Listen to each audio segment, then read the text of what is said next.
sake, I need some ammo!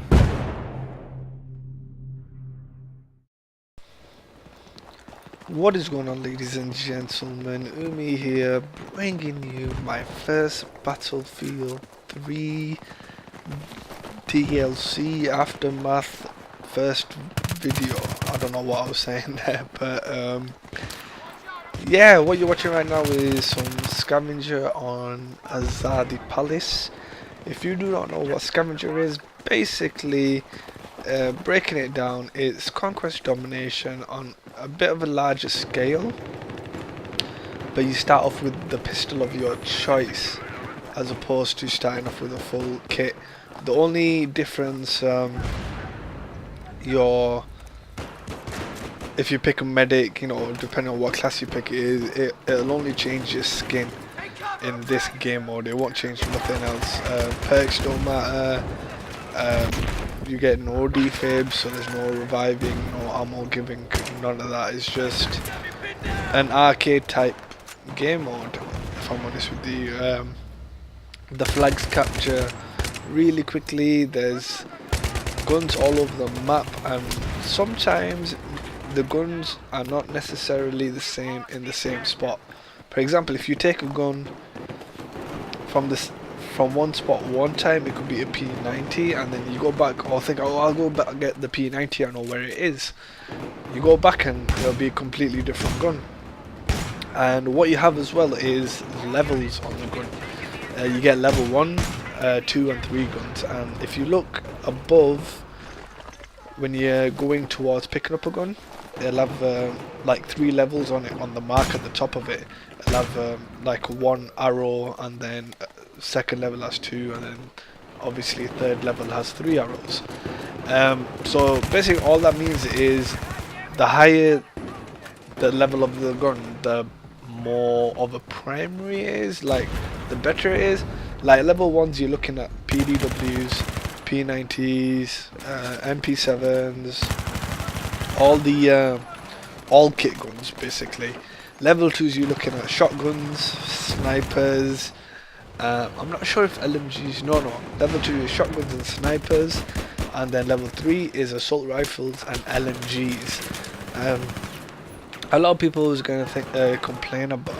Heard a lot of people complain about everyone's just gonna go and run for the M16s and so forth, but it's not as easy as you think. They're kind of out in the open. If you go for it like straight off the bat, out of the gates, then 9 times out of 10 you will not get it, because everyone seems to run to the center of the map once they get a gun, and that's where them guns are located, and you're gonna have to take out the enemy team and push them back before you can pick up them guns. But 9 times out of 10 you're gonna, like, there's a lot of people just running around picking up any type of gun, trying to figure out where each gun spawns. But to my mind, I don't know if it's true or not, but I think it's a random gun at each.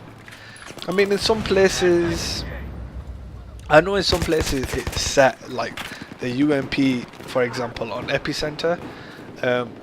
That's always in the same place, I've found, or I don't know if it's just been like every time I've gone there, the UMP's been there. But in other times, I'd picked up a sniper from the same place, and then I've picked up an LMG, and it's like it's not set in stone, which is something I like, because then if it was set in stone, then everyone would just run to that one spot where the M16 or the M416s or the AEKs will be.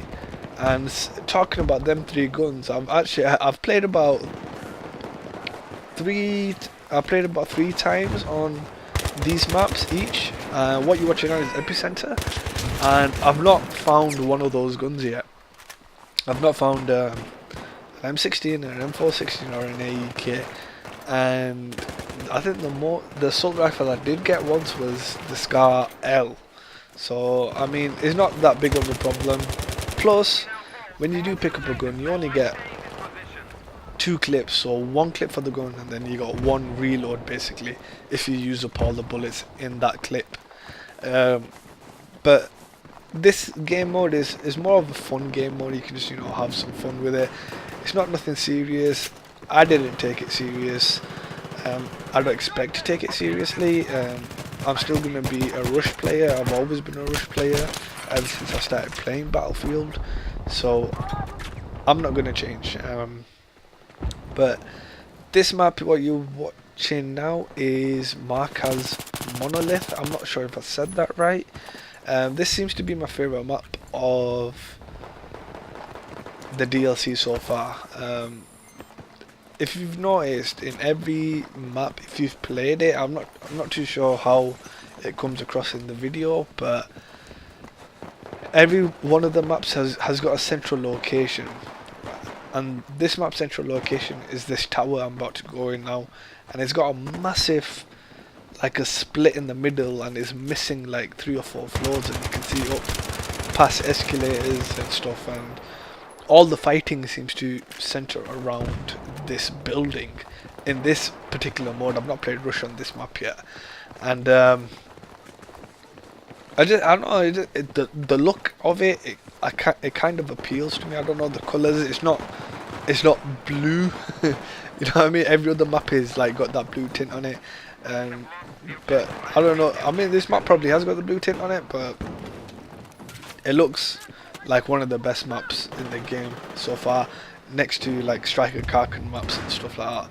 And now I've actually played and run around these maps, I can see the comparisons that people were making, like it's going to be like Striker Karkin.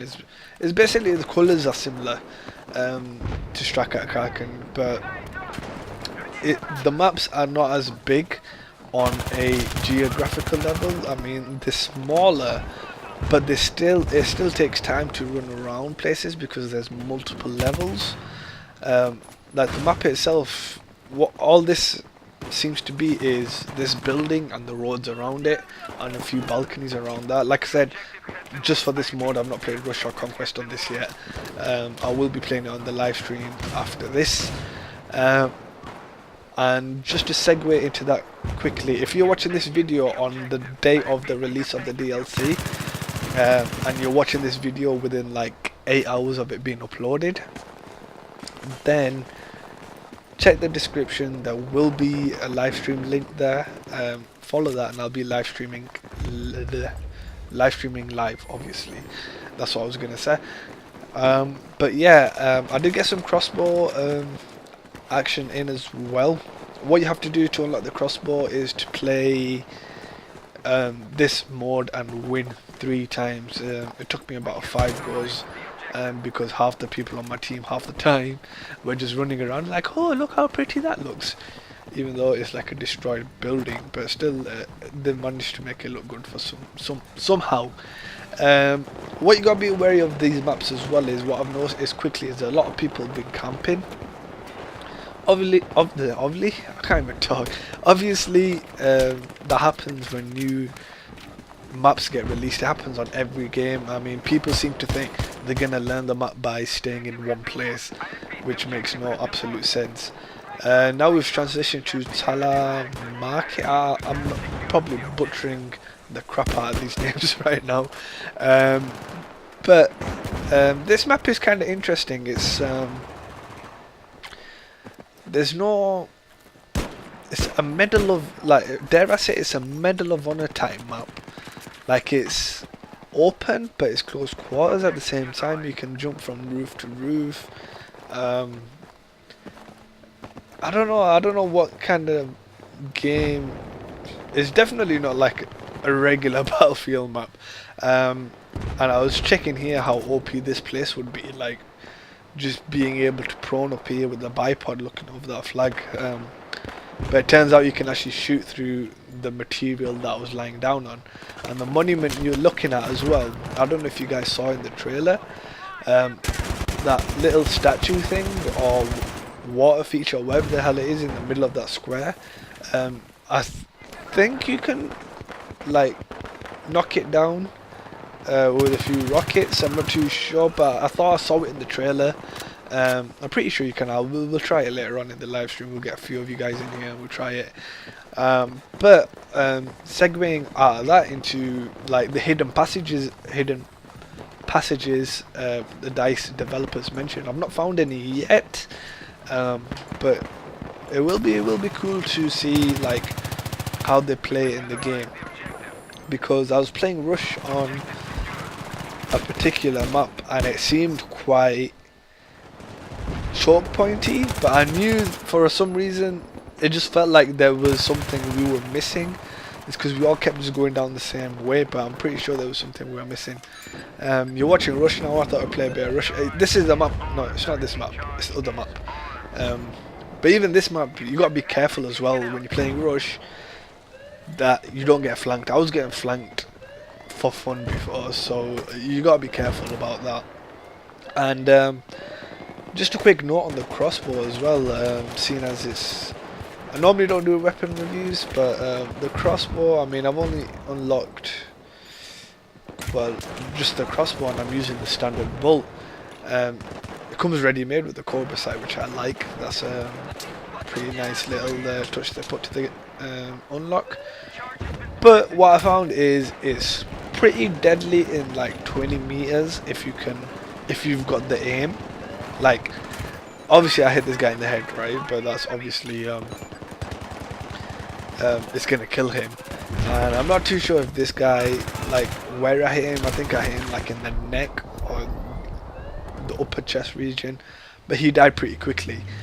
And you'll see a clip after this tank clip where I found a little head glitching spot, and I thought I'll test out the distance of the crossbow with the standard bolt, see how effective it is at long range. You'll see it in a minute. And honestly, at long range with that particular bolt, the standard bolt, it is, you'll get hit marker after hit marker, is what I was getting anyway. And I don't know if you look at this part here, if you look at this enemy I'm shooting at, is my teammate in the upstairs room with him? Is he just oblivious, or is he like at a different part of the map? I'm not too sure, but I was like, teammate, shoot him. He had us pinned down. But yeah, this is the part. I was having a look around, and I thought, oh, let's see where people can actually, you know, camp it out and head glitch and stuff like that. And I saw these piles of rocks, and I was like, oh, this seems interesting. Let's have a look, see if we can get up there. Our first day was out of bounds, but you can actually get up here. It is a bit of a campy place, but it's somewhere where I was willing to test out the crossbow and its range. I've not unlocked any other bolts. I'll let you know of them, the other, like the explosive tips and stuff, tomorrow in the next video, because I'll be playing with it a lot tonight. Hopefully unlock some stuff for it. Do some assignments tonight as well in the live stream, so you lot can join. And if you look right now, it's not the easiest thing to hit people with. I mean, if you're a sniper and you're a really good sniper, then I don't think you'll have much of a problem with it. But I'm pretty sure the travel time's slower and the bullet drop is higher, so it does, you gotta obviously compensate for that. But as you can see, like, I'm hitting these guys. No, I'm not hitting them, but it's hard to hit them. And the people that I do hit from this distance, except for this guy, I think I killed this guy. Yeah, I killed him. And except for, like, you see, in that type of, I think when I just killed that guy, I think that was like max one hit kill range. But I'm not too sure how much life it deals as well if you get a hit marker at long range. And what you heard there, I should have stopped talking. There was a tremor. The in-game tremor was present there. It's not something that's gonna absolutely destroy your aim. It's just, how do you put it? It's just like a little, how do you say it now? But it's just like a little rumble. It's like an after what's that name? I don't know. We don't get earthquakes in thingy. It's just a tremor, and it doesn't really affect your aim at all. It's not nothing serious. I know a lot of people are worried about that. If anything, they could probably increase it a little bit more. So it did affect the game a little bit, and if you can actually have proper earthquakes in the game, I mean, it'd be pretty awesome if an actual earthquake hit and then like a building fell and it revealed a whole like different route where you, or something like that. But anyway, that's the end of the video. Hope you all enjoyed it. My name's Umi and I'm out of here. Peace.